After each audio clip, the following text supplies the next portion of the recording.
Zina utu. Habari za leo. Mko poa? Waandishi wa habari, mbona naona kama mmekuwa mko chini sana? Ilikuwa kazi nzito kutembelea masoko. Jamhuri ya Muungano wa Tanzania, kazi na utu. Ndugu zangu waandishi wa habari, awali ya yote naomba kumshukuru Mwenyezi Mungu. Tumekutana leo hapa hospitali ya Benjamin Mkapa, hospitali ya rufaa ya Benjamin Mkapa. Ziara yetu leo ilianza katika soko la Machinga lililoko pale barabara ya Bai, Dodoma, ambapo tumepata fursa ya kujionea namna vijana wetu wa Kitanzania wanavyopambana kutafuta riziki yao baada ya serikali kuwafanyia uwekezaji mkubwa wa soko la Wamachinga. Tumetembelea soko la Wamachinga la Dodoma ambalo limejengwa tangu mwaka 2022, lina wafanyabiashara kwa zaidi ya 80% vijana wetu, takriban 4,800, zaidi ya idadi ambayo tulikusudia ya wafanyabiashara wa Machinga 2,700. Hawa wote wako katika soko, wanatafuta riziki yao, kazi zao zinakwenda vizuri. Kwa hiyo imekuwa ni furaha kubwa sana leo kuwaona wakiwa wanaendelea vizuri na biashara zao. Serikali imewekeza shilingi bilioni 9 na milioni 500 katika ujenzi wa soko hili, lakini ni soko ambalo linakwenda kuleta matokeo makubwa kwa vijana wanaojitafutia riziki. Sasa soko la Wamachinga la Dodoma ni moja kati ya masoko makubwa ya Wamachinga 15 yaliyojengwa nchi nzima, na ambayo zaidi ya 10 yamekamilika. Tumebakiza masoko 3-4 hivi ambayo yako katika hatua za mwisho kukamilisha. Serikali imewekeza shilingi bilioni 15 katika ujenzi wa masoko haya makubwa ili kuwarahisishia vijana kupata maeneo ya kufanya biashara zao. Tumejenga masoko haya ya Wamachinga, lakini tumejenga masoko mengine makubwa yenye hadhi ya kimkoa 30 katika mikoa mbalimbali hapa nchini. Serikali imetumia takriban shilingi bilioni 240 kujenga masoko haya. Haya masoko yametoa fursa kwa wafanyabiashara kwa maelfu kufanya biashara zao. Wengi wao ni vijana wetu, ni akina mama zetu ambao wanatafuta riziki zao kwa ajili ya familia zao. Kwa hiyo napenda kuchukua nafasi hii kuwapongeza vijana wote ambao wameitikia wito wa serikali kwa kuingia katika masoko haya na kuyatumia kutengeneza kipato, kuyatumia kufanya biashara ili wapate fedha. Nilikuwa nawaambia vijana wenzangu waliopo katika soko la Bahi pale, kazi kwenu vijana. Mheshimiwa Dr. Samia Suluhu Hassan, Rais wa Jamhuri ya Muungano wa Tanzania, amefanya kazi ya kujenga masoko ili nyinyi mje kufanya biashara, mpate fedha. Sasa chagueni nyinyi, mnakwenda kutumia miundombinu aliyoijenga Mheshimiwa Rais Dr. Samia Suluhu Hassan ili mpate pesa, au mnakwenda kwa watu ambao wanawataka nyinyi ndio muwape pesa? Sasa akili za kuambiwa unachanganya na za kwako. Wapi ukapate na wapi ukatoe? Unachagua wapi, kwa kutoa au kwa kupata? Lakini hiyo ndio dhamira ya Mheshimiwa Rais, kuhakikisha kwamba vijana wetu wanapata mazingira bora ya kufanyia biashara zao. Lakini katika mpango huu, kwenye bajeti hii ya mwaka 2026-27, serikali imekwenda hatua kubwa zaidi. Halmashauri zetu mapato yake kwa mwaka, sasa hivi mwaka uliopita ilikuwa ni shilingi trilioni 1.9, yani trilioni 1 na bilioni 900, sio milioni, bilioni, bilioni 900. Kwa ni bilioni 1,900 ndio mapato ya halmashauri. Tuna utaratibu wetu ule wa mapato ya halmashauri kwa 10% yaende kwa vijana, wanawake na wenye ulemavu, ile 442 ambayo wengi mnaijua. Hiyo inaendelea kwenda, lakini serikali imeamua katika bajeti hii 5% zingine 5 zitaongezwa kwa ajili ya kuongeza miundombinu.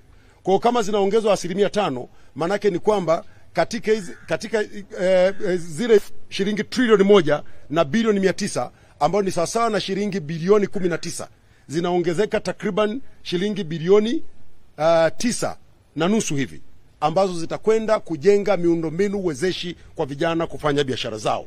Kwa hiyo hizi zote ni juhudi za serikali kuhakikisha zinajenga mazingira bora kwa vijana kuwekeza, kufanya biashara, kupata kipato na kujenga uchumi wao. Naomba kurudia maneno ambayo nimeyasema mara nyingi. Vijana, asikudanganye mtu yeyote.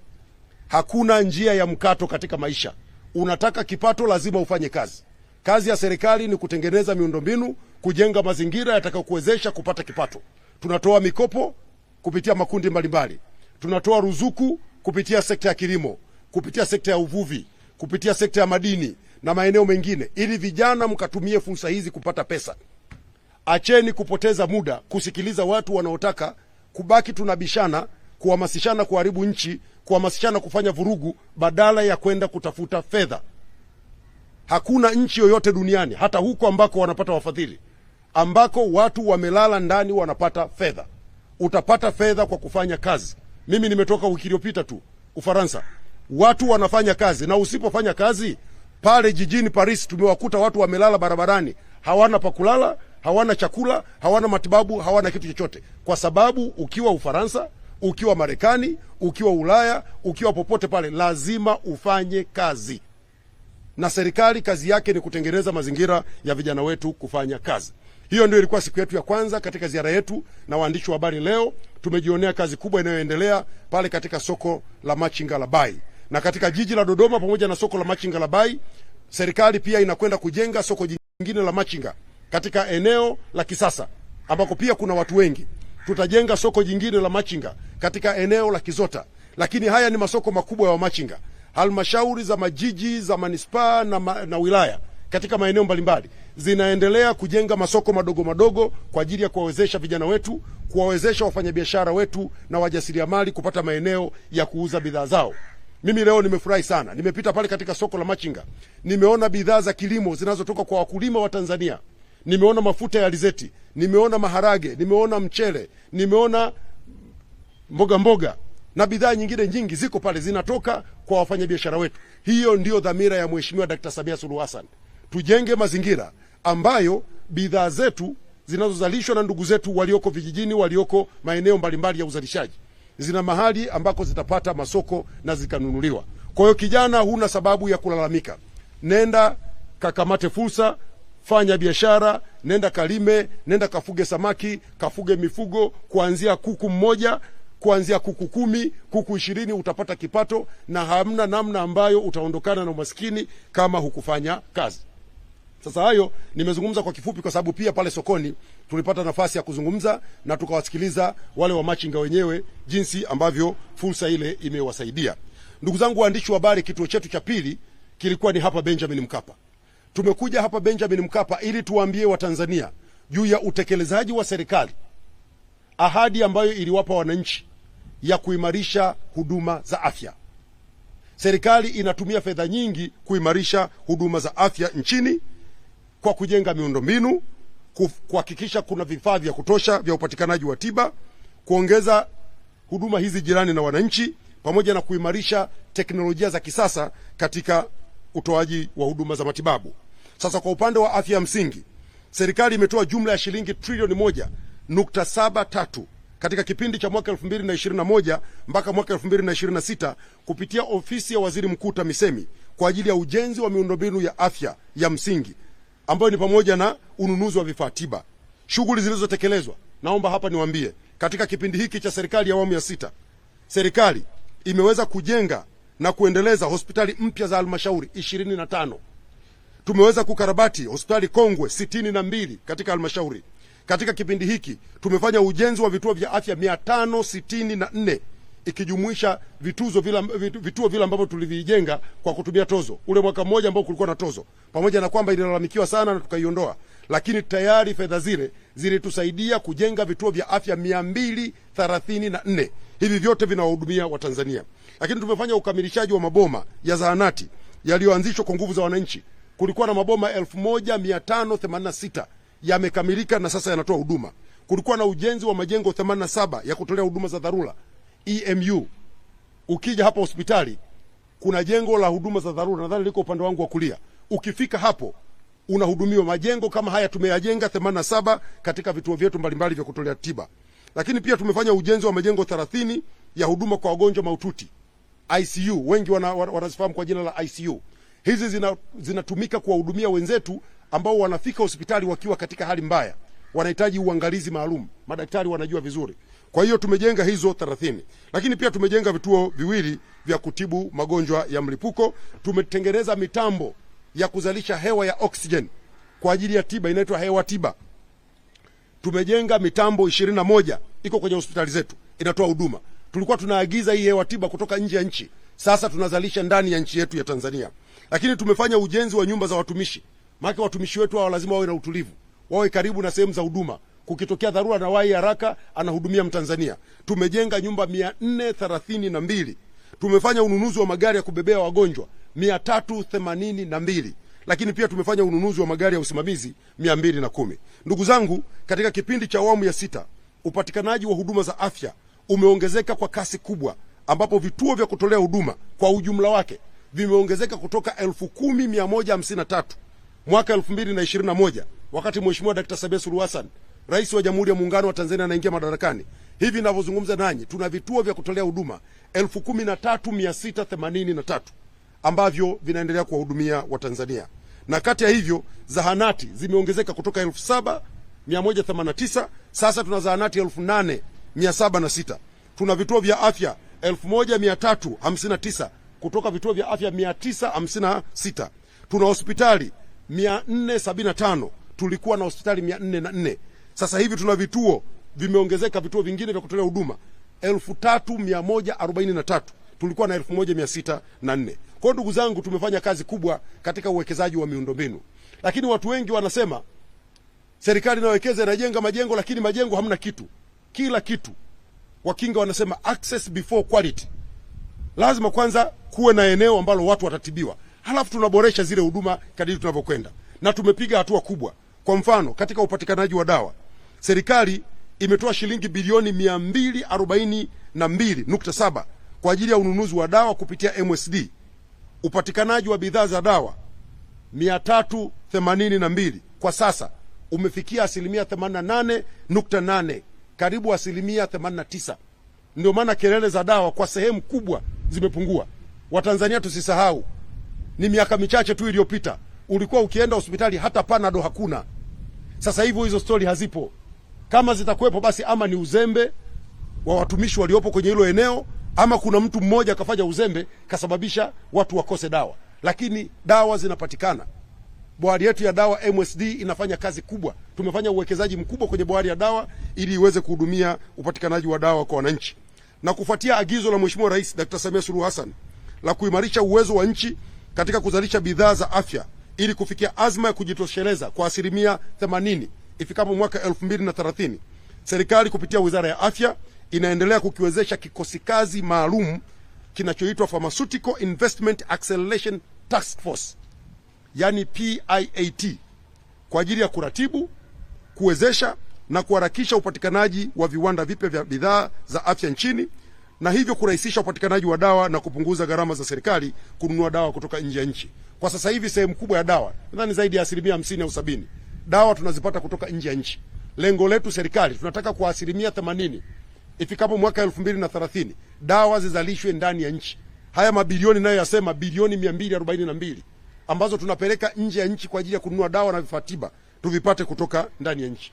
Lakini katika wizara hii ya afya ama katika huduma za afya tumeendelea kufanya mambo mengine ya kimaendeleo. Tangu Julai 2025 hadi Machi 2026, serikali kupitia Wizara ya Afya tumetekeleza miradi ya maendeleo katika sekta hii yenye gharama ya shilingi bilioni 202.96. Ni mabilioni ya fedha. Na yasema haya ndugu zangu kwa sababu huko mitandaoni na kwenye baadhi ya vyombo vya habari umeanza siku hizi mtindo wa kuisema serikali juu ya bajeti yake na deni la taifa. Ndugu zangu, deni la taifa kuwepo sio tatizo. Tatizo ukipata zile fedha unafanyia nini? Na mimi leo hii hapa niko kuambia kwenye sekta ya afya peke yake. Acha maeneo mengine huko, miundombinu, madaraja, ndege, reli, mabwawa ya maji, umeme na kila kitu. Hayo ni ya siku nyingine. Leo nitawaambia katika sekta ya afya. Ili baada ya hapo anayekuja kusema hela zinachukuliwa tu hovyo hovyo atoke aseme. Sisi tutasema tumechukua hela, serikali imechukua fedha hapa, imefanya yafuatayo. Tumefanya mradi unaitwa Investing in People, uwekezaji kwa watu. Mradi huu unahusisha ujenzi wa wodi za watoto wachanga, ujenzi wa vituo vya afya vya kada za kati, pamoja na ujenzi wa majengo ya damu salama.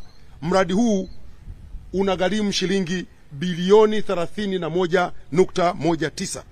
Kupitia utekelezaji wa mradi huu, huduma za kibingwa zinaendelea kutolewa katika halmashauri zote 184 kupitia programu ambayo inaitwa Mama Samia Mentorship. Aidha, mradi umewezesha maandalizi ya ujenzi wa miundombinu katika vituo vya afya vya Bombo, Mbulu, Mpwapwa, Kibondo na Same. Wale watu ambao wanauliza sana kuhusu jambo hili, nendeni kwenye vituo hivi mkaone Mama Samia Mentorship imefanya nini. Lakini pia tumefanya uendelezaji na ujenzi wa vyumba vya uangalizi maalum ICU katika hospitali za rufaa kule Kagera, Sumbawanga, Mawenzi, Kigoma. Vile mradi umewezesha ununuzi wa vifaa vya SBBC kwa ajili ya kuimarisha huduma ya damu salama. Lakini pia tumetekeleza mradi wa ukamilishaji wa ujenzi wa jengo la kufulia, jengo la kuhifadhi maiti, jengo la kutakasia vifaa tiba, jengo la kuzalisha hewa tiba, sehemu ya kusubiria wagonjwa, jengo la miozi, pamoja na kazi za nje za ukamilishaji wa wodi katika hospitali ya rufaa ya kanda ya Burigi Chato kwa kiasi cha shilingi bilioni 5. Kazi hii imefanyika kule Chato, wale ambao wanataka kuhakikisha waende Chato wakaone. Tumefanya mradi wa ujenzi wa hospitali ya mama na mtoto katika mkoa wa Dodoma ambao unatarajiwa kugharimu shilingi bilioni 8. Shilingi bilioni 6 tayari zimeshatolewa na kazi pale inaendelea. Tumefanya uendelezaji wa miundombinu ya uimarishaji wa hospitali za rufaa. Serikali kupitia Wizara ya Afya inaendelea kutekeleza miradi mbalimbali ya ujenzi na uboreshaji wa miundombinu katika hospitali za rufaa za mikoa kwa lengo la kuboresha huduma za afya, hususan huduma ya mama na mtoto, wagonjwa wa nje yani OPD, ndio kama wodi hii hapo unapoona mbele yangu, wagonjwa wa ndani yani IPD, huduma za mionzi, ICU, EMD kwenye majengo ya dharura, huduma za dharura, pamoja na miundombinu ya damu salama. Sasa naomba, kwa sababu watu wengi watasema msigo unatupanga, naomba nitakapotaja kila mkoa walioko kwenye huo mkoa, nendeni kwenye hospitali ya mkoa mkaangalie. Kagera tunafanya ujenzi wa kituo cha umahiri kwa ajili ya matibabu ya magonjwa hatarishi na milipuko, yani isolation center, kwa gharama ya shilingi bilioni 5. Kisarawe Pwani, nendeni mtakuta ujenzi wa kituo cha umahiri kwa ajili ya matibabu ya magonjwa hatarishi na milipuko. Tumepanga kutumia pale shilingi bilioni 6. Hivi ninavyozungumza nanyi, kazi ya ujenzi inaendelea, tupo 53%. Mlioko Tabora, tunafanya ujenzi wa hospitali maalum ya huduma za utengano kwa gharama ya shilingi bilioni 5. Fedha hizi zote zinatoka katika serikali ya Jamhuri ya Muungano wa Tanzania.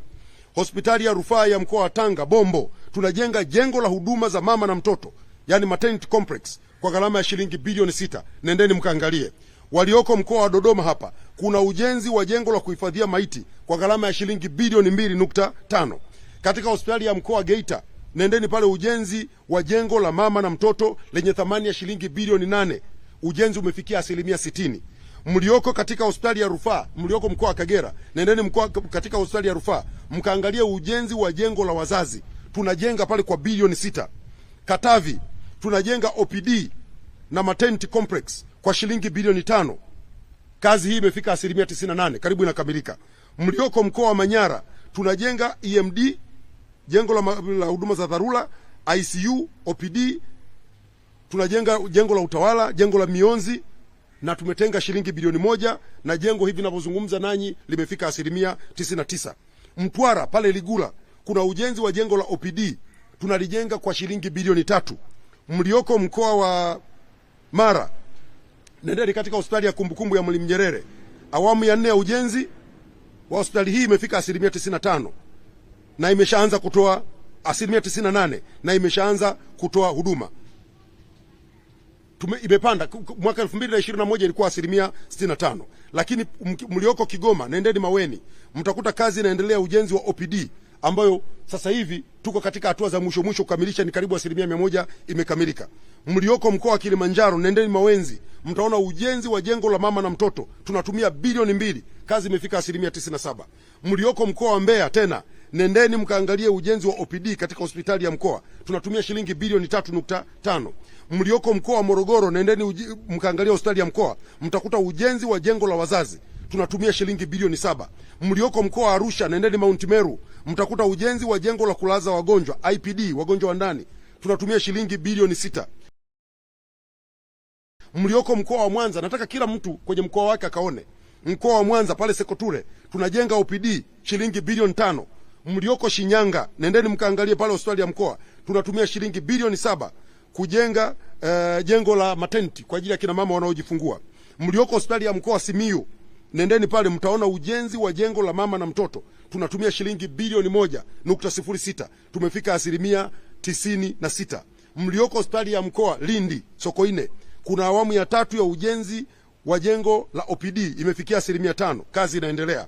Hospitali ya rufaa mkoa wa Songwe, mtakuta kuna jengo la mama na mtoto. Tunatumia shilingi bilioni 3. Tumefika 62%. Mlioko hospitali ya Sumbawanga mkoa wa Rukwa, kuna jengo la damu salama. Tunatumia shilingi bilioni 2.14. Kazi imefika 67.5%.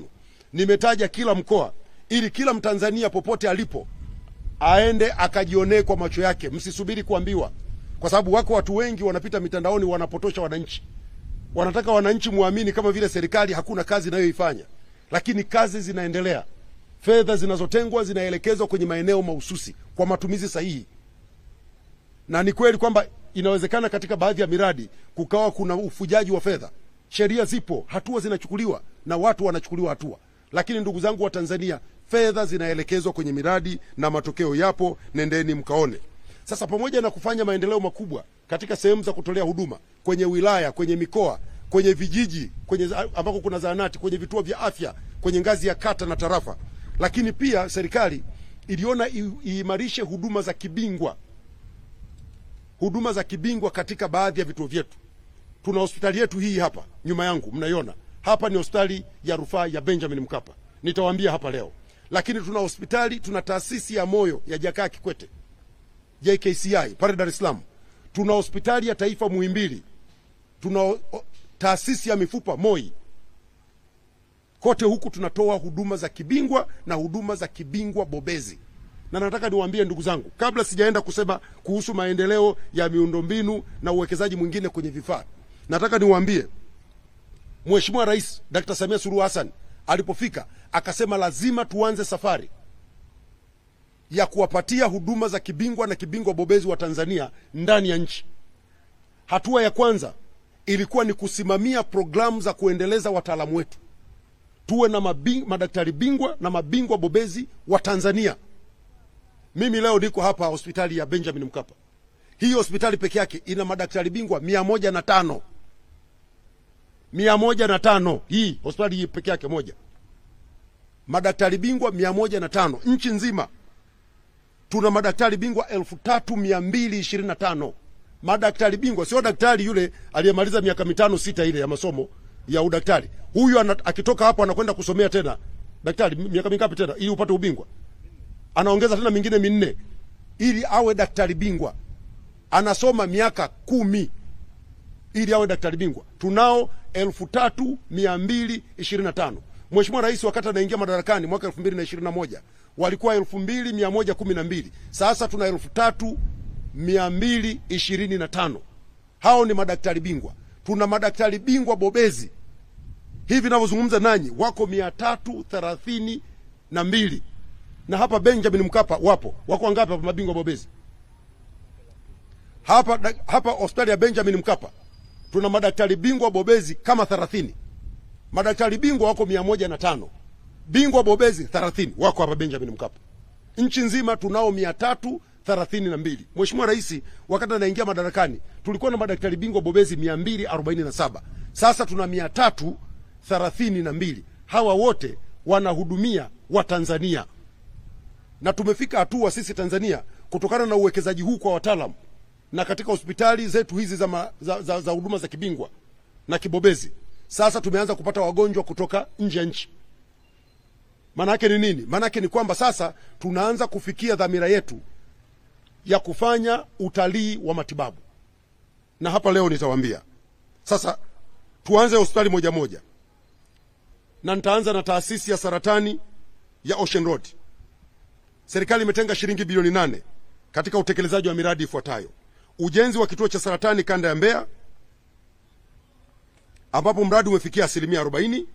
Tuna ujenzi wa jengo la huduma za mionzi katika hospitali ya rufaa ya mkoa wa Mtwara Ligula. Mkandarasi amekabidhiwa mradi, anaendelea. Tumenunua na kufunga mashine ya PET scan na Cryotron. Kama zimekosea kutaja mtanisamee madaktari. Cyclotron, Cyclotron, sawa. Cyclotron. Tumenunua PET scan na Cyclotron. umekamilika na inatoa huduma pale Ocean Road Dar es Salaam. Ni mitambo ya kipekee. Ni mitambo ya kipekee. Hatuna hakika kama Afrika Mashariki na Kati upo. Ipo Tanzania na inatoa huduma kwa ajili ya Watanzania. Lakini tukienda katika taasisi ya moyo ya Jakaya Kikwete, serikali imetenga shilingi bilioni 5.5 kwa ajili ya ujenzi wa kitengo cha huduma za dharura EMU, maabara pamoja na ununuzi wa vifaa tiba vya huduma katika upimaji na upasuaji wa magonjwa mbalimbali. JKCI imeimarisha maabara ambayo ni miongoni mwa maabara kubwa na za kisasa zaidi katika ukanda wa kusini mwa jangwa la Sahara, ikiwa na uwezo wa kupima zaidi ya sampuli 5,000 kwa saa kwa haraka, kwa usahihi wa hali ya juu na kwa wagonjwa wa ndani na nje ya taasisi. Uwekezaji uliofanywa na serikali katika maabara hii umeongeza ufanisi wa huduma, huku ukipunguza kwa kiasi kikubwa makosa ya kibinadamu. Maabara hii ina mifumo ya kisasa yenye uwezo wa kutambua magonjwa hata katika hatua za awali. Pia imepunguza muda wa kusubiri majibu na vipimo kutoka saa 3 hadi saa 1. Mbali na utoaji wa huduma, maabara hiyo pia imeanza kutumika kama darasa hai kwa wataalamu wa afya. Lakini ukienda pale JKCI, na juzi katika kambi ya matibabu iliyofanyika kule Arusha, imeonyeshwa mfano. Tumenunua kifaa maalum kinaitwa dozi. Nadhani nimekitamka vizuri. Hiki kifaa ni kama shuka. Ni kama shuka linawekwa kwenye kitanda chako. Shuka ambalo limeunganishwa kwenye mawasiliano na daktari wako anayekutibu. Kwa hiyo wakati wowote daktari wako anaweza kujua pressure yako ikoje, hali yako ya upumuaji ikoje, hiki kikoje, kupitia shuka. Katika matibabu yaliyofanyika Arusha, ndugu zetu wa Arusha na maeneo ya jirani walioenda kupokea matibabu, bahati nzuri kambi ile aliyeiratibu ni Waziri wa Habari, Utamaduni, Sanaa na Michezo na mbunge wa Arusha mjini, Mheshimiwa Paul Christian Makonda. Wamehudumiwa zaidi ya watu 27,000. Huduma hii pia ilikuwepo. Hayo ndo mambo ambayo Mheshimiwa Rais Dr. Samia Suluhu Hassan anayataka tuyafanye katika kipindi hiki ili tuweze kuhudumia watu wengi zaidi. Hadi sasa JKCI imeshahudumia wagonjwa zaidi ya 71,000. Mfumo huo unawezesha wagonjwa kuchagua muda wa kuonana na daktari na hivyo kupunguza msongamano wa muda na kusubiri huduma. Ndugu zangu waandishi wa habari, JKCI hii nimewatajia sehemu moja wapo tu ya uwekezaji mkubwa uliofanyika. Lakini mitambo mingi mikubwa imewekwa katika hospitali yetu hii ambayo inahusika na matatizo makubwa ambayo yanawakumba watu wengi duniani, sio Tanzania peke yake, ya afya ya moyo. Magonjwa ya moyo ni makubwa. Ukisikia pressure, ndio magonjwa ya moyo hayo. Kwa hiyo tumefanya uwekezaji mkubwa pale JKCI na huduma zinaendelea kutolewa kama kawaida. Lakini katika hospitali ya rufaa kanda ya Mbeya, serikali imepeleka shilingi bilioni 9.75 kwa ajili ya ujenzi wa jengo la wagonjwa wa nje kama nilivyosema, na ununuzi wa mashine ya cath lab kwa huduma za moyo. Ununuzi wa mashine hiyo umekamilika. Ujenzi wa OPD upo katika hatua za kumpata mshauri elekezi ili aendelee kutoa huduma. Kule Mtwara pia hali kadhalika kama nilivyoeleza, lakini pia tunaendelea kufanya kazi kubwa ya kukabiliana na magonjwa ya kuambukiza. Ukienda kule Kibong'oto, ujenzi wa jengo la utawala lenye thamani ya shilingi bilioni 2 unaendelea na umefika 70%. Katika kanda ya Mtwara pia kazi inaendelea. Hospitali ya kanda ya Ziwa Bugando pia tumetoa pale kama bilioni 1.5 kwa ajili ya ununuzi wa vifaa tiba, yani external beam radiation, na mchakato huu unaendelea. Pia katika hospitali ya taifa ya afya ya akili Mirembe hapa Dodoma tumetoa bilioni 2 kwa ajili ya ujenzi wa chumba cha kuhifadhi maiti, eneo la mitambo ya kufulia, duka la dawa la jamii, gala moja pamoja na kituo cha umahiri. Lakini katika hospitali ya kanda ya kaskazini Kilimanjaro, yani KCMC, serikali imetenga shilingi bilioni 1.5 kwa ajili ya kuendeleza ujenzi wa jengo la huduma za tiba ya mionzi, ambapo ujenzi huu umefika 98%. Lakini pia katika hospitali ya kanda ya Benjamin Mkapa hapa tulipo, serikali imetenga shilingi bilioni 10.8 kwa ajili ya kuendeleza ujenzi wa jengo la huduma za mionzi ambako tumepita muda mfupi uliopita. Kazi hii inaendelea. Ni jengo ambalo litakuwa kubwa, litakuwa na vifaa vingi na litahudumia watu wengi. Jengo letu hili tunategemea litusaidie kuondoa changamoto ya watu wa eneo la kanda ya kati na kanda ya magharibi na sehemu ya kuelekea kaskazini ambao wamekuwa wakipata shida kupata huduma, kwa sababu tunavyo vituo vichache vinavyotoa huduma za matibabu ya kansa. Kwa hiyo tukijenga jengo hili tutakuwa na uwezo mkubwa wa kuwasaidia wenzetu kupata huduma. Jengo letu litakuwa na uwezo wa kuhudumia watu 10,000 kwa mwaka. Kama tukiwa na uwezo wa kuhudumia watu 10,000 kwa mwaka, maana yake tutakuwa tumepunguza idadi kubwa ya wenzetu wa kutoka kanda ya kati ambao wanahangaika kupata huduma nje ya nchi. Sasa hapa Benjamin Mkapa, na mimi nataka niongee kwa utuo kwenye hili eneo. Hospitali yetu hii ya Benjamin Mkapa, serikali ilianzisha hii hospitali kimkakati na imefanya uwekezaji mkubwa katika hospitali hii. Hospitali hii inatoa matibabu ambayo huwezi kuyapata katika hospitali zingine, sio za Tanzania tu, za Afrika Mashariki. Ziko hapa Benjamin Mkapa. Na leo hapa nitawaambia serikali imewekeza shilingi bilioni 283 katika kipindi cha miaka 10 kwa ajili ya kuimarisha uwezo wa hospitali ya Benjamin Mkapa kutoa huduma zake katika kiwango bora na cha kimataifa. Na mwaka huu bahati nzuri tunaadhimisha miaka 10 ya tangu kuanzishwa kwa Benjamin Mkapa. Tumewekeza fedha hizi na huduma humo ndani. Bila shaka waandishi wa habari, kabla ya kuja hapa tulipita, mmeona. Serikali imewekeza katika maeneo muhimu yafuatayo. Tumefanya ujenzi wa majengo ya kisasa ya kutolea huduma za kibingwa na ubingwa bobezi. Tumefanya ununuzi wa vifaa tiba katika hospitali hii ya Benjamin Mkapa vya kisasa vinavyokidhi viwango vya kimataifa. Tumefanya uimarishaji wa huduma za uchunguzi na matibabu ya magonjwa mbalimbali. Tumeboresha mifumo ya tehama katika utoaji wa huduma. Tumeweza kuongeza idadi ya wataalamu kama nilivyosema wa afya na kuboresha mazingira ya kazi. Kutokana na uwekezaji huo, hospitali imeongeza watumishi 20 mwaka 2015 hadi kufikia watumishi 1076 mwaka 2026. Wakati tunaanza mwaka 2015 tulikuwa na watumishi 20 tu hapa. Sasa tuna watumishi 1076 wakiwemo madaktari bingwa 105. Kwa hiyo tumeweza kuimarisha huduma za kibingwa zikiwemo huduma 20 za kibingwa, na katika hospitali hii tunatoa huduma za kibingwa bobezi 17. Huduma ambazo zimeanzishwa kutokana na uwekezaji huu ni zifuatazo. Ukija hapa Benjamin Mkapa utapata huduma zifuatazo kutokana na uwekezaji ambao serikali imefanya. Kwanza ni upandikizaji wa figo. Utapata upandikizaji wa uloto kwa watoto wenye ugonjwa wa selimundo. Wote nadhani tumepita pale tumeona. Huduma hii ya upandikizaji uloto inapatikana Benjamin Mkapa na sio katika hospitali nyingine yoyote Tanzania na Afrika Mashariki. Katika hospitali ya Benjamin Mkapa tunafanya upasuaji wa moyo kwa kufungua kifua. Katika hospitali hii tunafanya uchunguzi wa mishipa ya moyo. Katika hospitali hii ya Benjamin Mkapa tunafanya upasuaji wa ubongo na uti wa mgongo. Katika hospitali ya Benjamin Mkapa tunafanya upasuaji kwa njia ya matundu madogo. Tunafanya ubadilishaji wa nyonga na magoti. Tunafanya radiology ya kisasa hapa hospitali ya Benjamin Mkapa. Tunafanya uchujaji wa damu maarufu kama dialysis. Wengi wanafahamu hivyo. Kwa hiyo ni hospitali ambayo imejikita katika huduma za matibabu ya kibingwa na matibabu ya kibingwa bobezi. Huduma hizi kwa kiasi kikubwa zimepunguza idadi ya wagonjwa waliokuwa wakisafiri nje ya nchi kwa matibabu. Zimeokoa fedha nyingi za serikali na wananchi, na pia kuwa kivutio cha wagonjwa kutoka nje ya nchi. Wagonjwa 2897 kutoka Burundi wamehudumiwa hapa. Wagonjwa 526 kutoka Komoro wamehudumiwa hapa Benjamin Mkapa. Kutoka Jamhuri ya Kidemokrasia ya Kongo pia wanakuja hapa, na nchi nyingine za Afrika Mashariki wanaendelea kupata huduma hapa.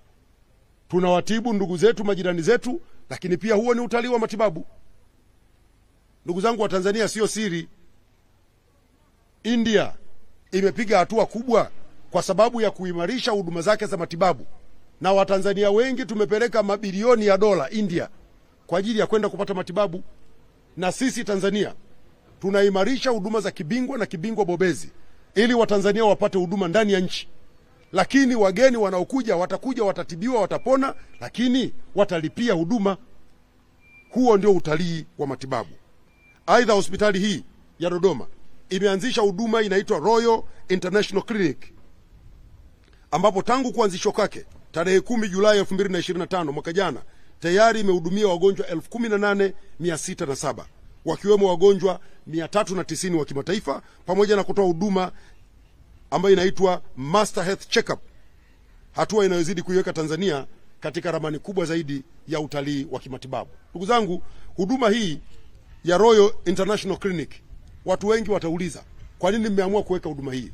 Katika tafiti tulizozifanya tulibaini wako Watanzania wengi wanakwenda kutafuta huduma za matibabu nje ya nchi, huduma ambazo pia zinapatikana ndani ya nchi, lakini kilicho tofauti ni namna ambavyo tunatoa hizo huduma, namna ambavyo tumetengeneza mazingira ya mtu kupendezwa na kuja kupata huduma kwenye eneo hilo. Tumeanza safari hiyo hapa Benjamin Mkapa. Tuna eneo hilo maalum. Uwe na mapesa yako, mabilioni yako, una heshima zako kubwa, hutaki kuchangamana na watu, una hadhi yako, hutaki kwenda katika utaratibu wa kawaida wa matibabu, huduma hiyo hapa ipo. Utakayoipata India, utakayoipata Ujerumani, utakayoipata Marekani, utakayoipata China, utakayoipata popote, na hapa inapatikana. Ukienda pale Muhimbili, hali kadhalika tumefanya eneo la VVIP.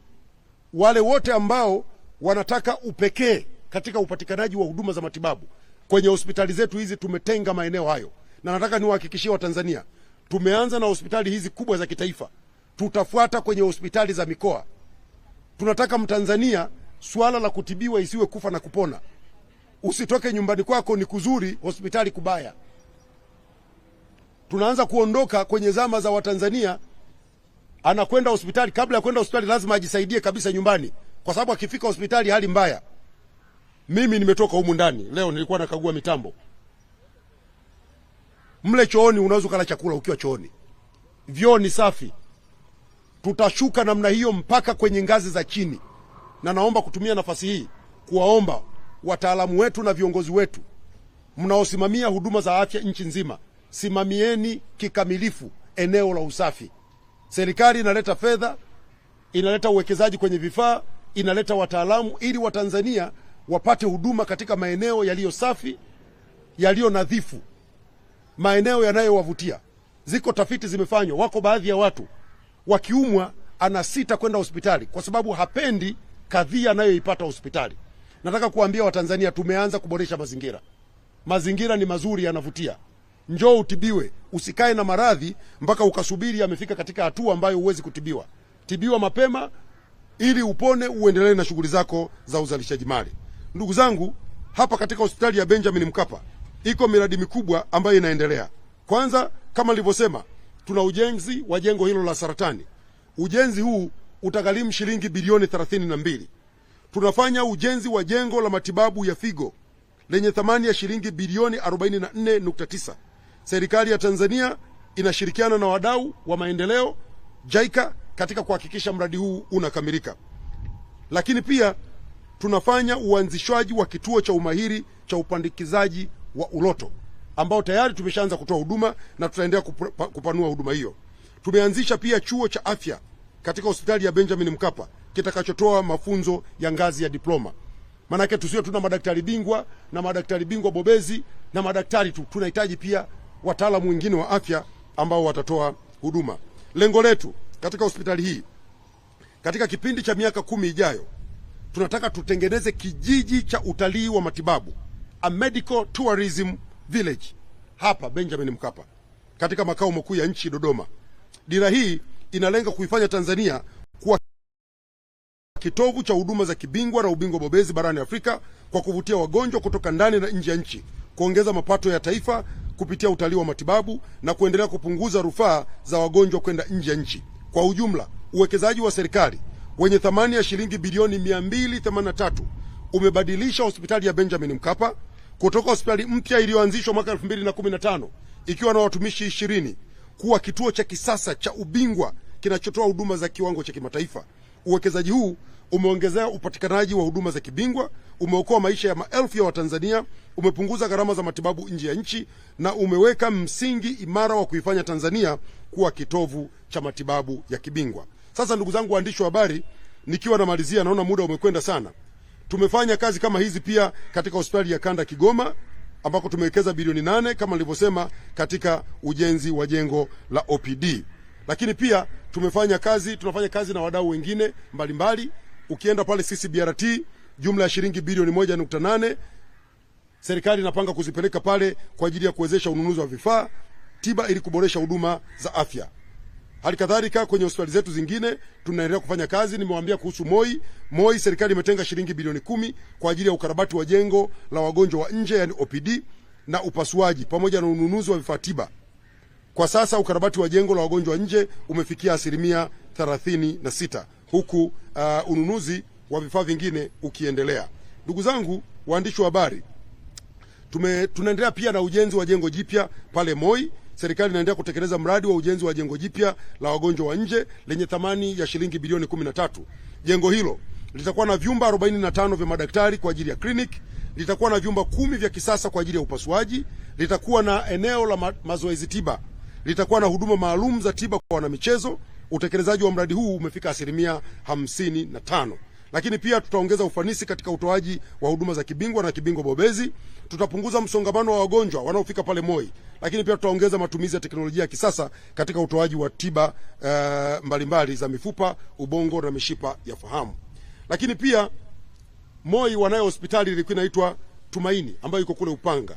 Tumefanya kazi kubwa ya kuiboresha hospitali hii, ambapo katika hospitali hii tumefanya ukarabati uliogharimu shilingi bilioni 2.1 ambao umekamilika kwa 98%.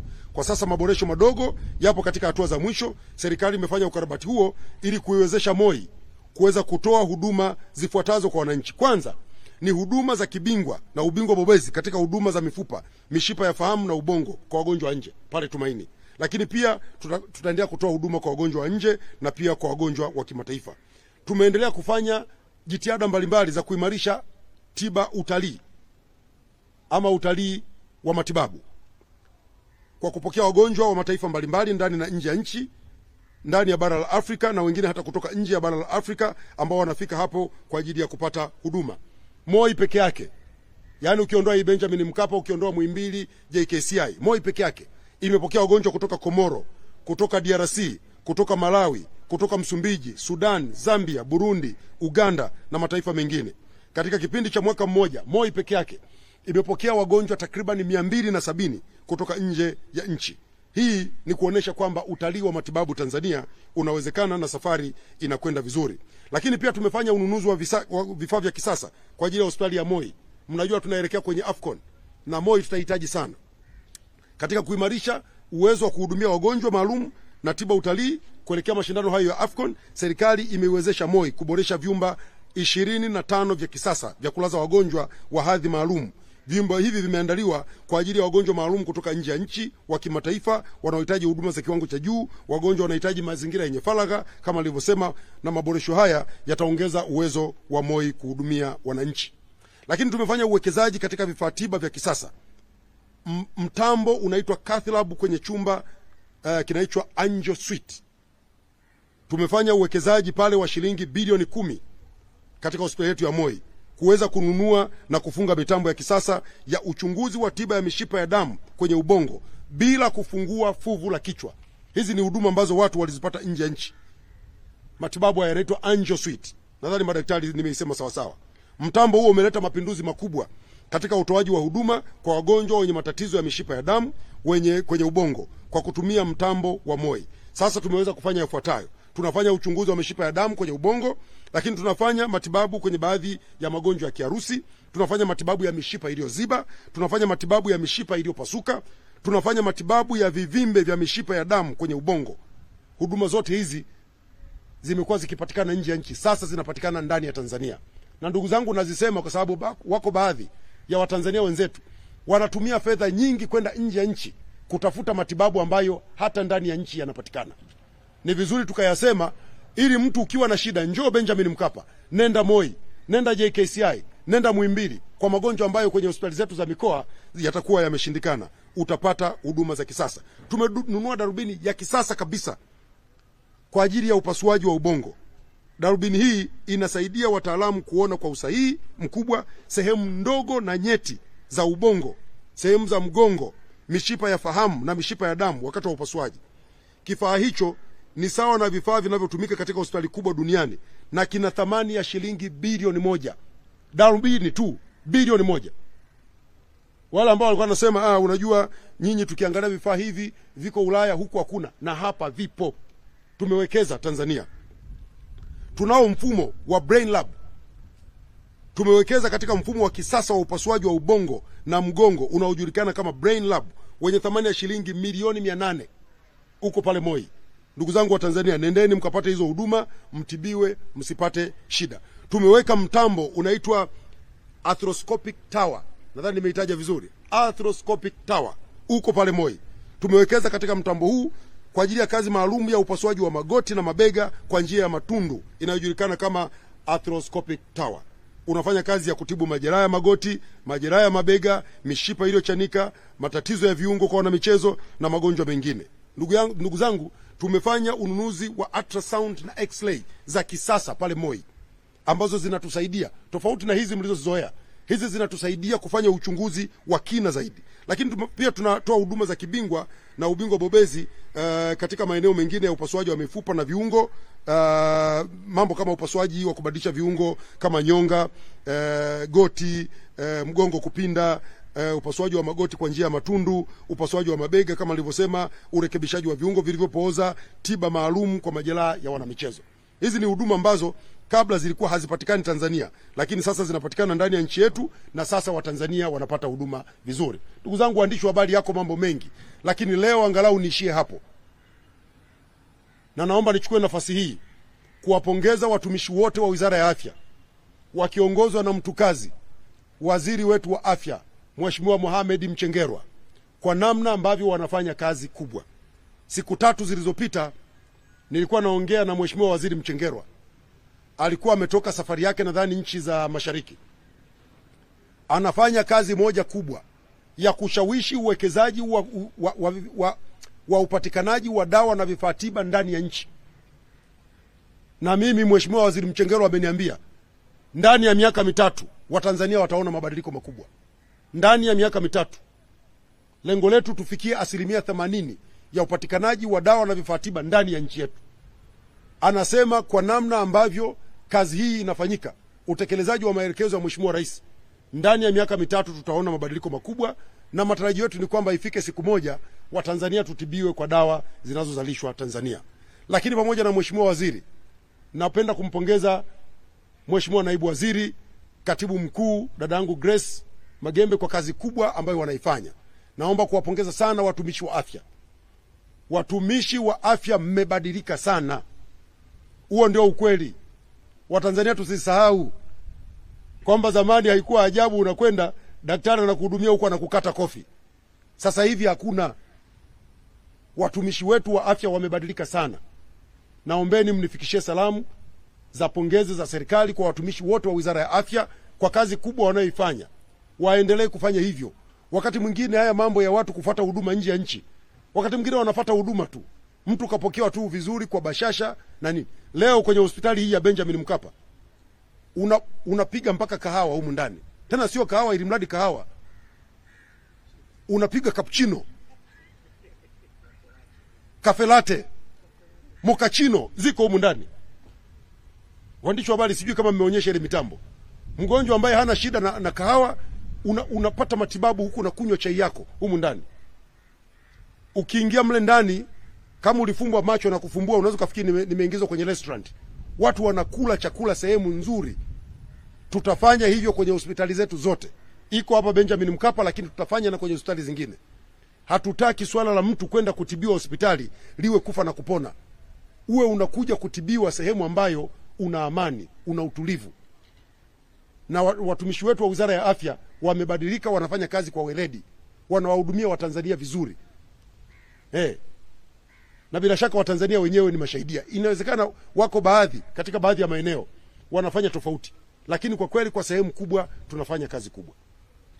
Sasa baada ya kusema hayo, naomba kuwashukuru sana ndugu zangu waandishi wa habari, na sasa niko tayari, kama kuna yeyote atakuwa na swali, niko tayari kujibu maswali yenu.